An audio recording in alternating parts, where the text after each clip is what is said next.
उत्तर प्रदेश ने जो गन्ने का रेट बढ़ाया है, हमेशा हमारा कंपटीशन हरियाणा से रहता था।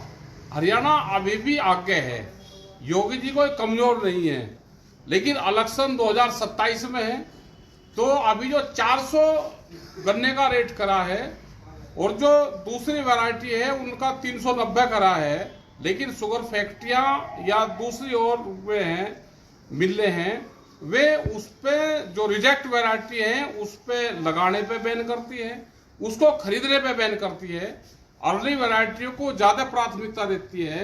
तो हमारा सरकार से ये है, योगी जी से भी ये है कि 400 पार की घोषणा बहुत बार हुई है, तो ये भी थोड़ा सा खिसकाव लग जाता तो 400 पार हो जाता, योगी जी का भी धन्यवाद पूरा दे देते। लेकिन 27 में इलेक्शन है, योगी जी भी और गन्ना किसान भी अपने आगे 2026 में अपने आंदोलन की तैयारी रखें, क्योंकि इलेक्शन 27 में होंगे।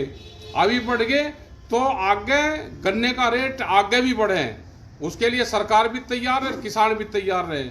ये भी थोड़ा गन्ने का रेट कम है, जिस हिसाब से महंगाई बढ़ रही है, खाद बढ़ रहा है, बिजली बढ़ रही है, तो उस हिसाब से कम है। तो आप सभी किसानों को यही कि आपने जो आंदोलन करे, जो पूरे प्रदेश भर में ज्ञापन दिए गए किसान संगठन द्वारा, तो उसका यह नतीजा है कि आज सरकार ने सूद ली और गन्ने का 400 के आसपास लगाया, 400 लगाया, लेकिन 400 पार नहीं करा। तो देश के प्रधानमंत्री भी कहते हैं सिट 400 से पार चाहिए, गन्ने का रेट 400 चाहिए, तो ये कैसे हो जाएगा? ये तो गन्ना किसानों के साथ में अन्याय हुआ। और आगे जो दो और भी जो फसलें हैं उस पर भी सरकार ध्यान दे, उनकी खरीद करवावे। खास करके धान का सीजन चल रहा है, जो जीरी का जो सीजन चल रहा है, इस पे सरकार ध्यान दे, उसकी खरीद करवावे। बहुत सस्ते रेट में धान बिक रहा है। हम अपना हरियाणा में ले जाना चाहते हैं तो वहाँ नहीं जाता। अगर हरियाणा में ज़्यादा महंगा बिकता है तो वहाँ पे ले जाने की छूट करे, प्रशासन रोक करना।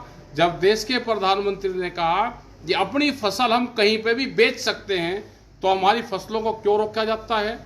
तो आपका बहुत बहुत धन्यवाद सभी किसानों का। अपने आंदोलन पे ध्यान दो, सरकारों की नीति पे ध्यान दो। जो सरकार की पॉलिसी है उस पॉलिसी से भी सरकारों को काम करें। जैसे अभी स्मार्ट मीटर या खेतों में जो 12 रुपये मीटर लग रहे, अपने घोषणा पत्र में सरकार जो चीज डालेगी वही अपने 5 साल जिसकी सरकार आ जाएगी उसी घोषणा पत्र को आधार बना के जनता भी देखेगी और सरकार भी देखे। मीटर का फार्मूला सरकार अपने घोषणा पत्र में लेकर आए, जब भी उसको लागू करें।